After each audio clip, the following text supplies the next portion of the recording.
Umaga po, ako po si Jeronimo. Ako po ang assigned driver dito sa Canter. Ngayon po ipapakita ko naman po yung mga documents na ginagamit namin sa aming pagbiyahe. So, dito ko po yung inilalagay sa driver seat yung aking mga dokumento. Katunayan na may papel tong sasakyan. Ito po.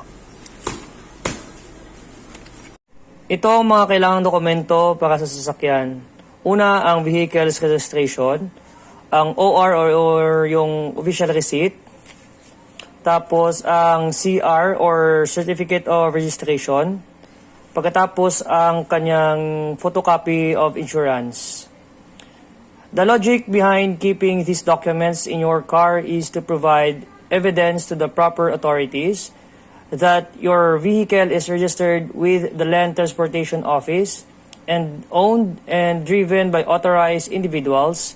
These documents are there to signal that your car legally exists and serve as a proof of ownership.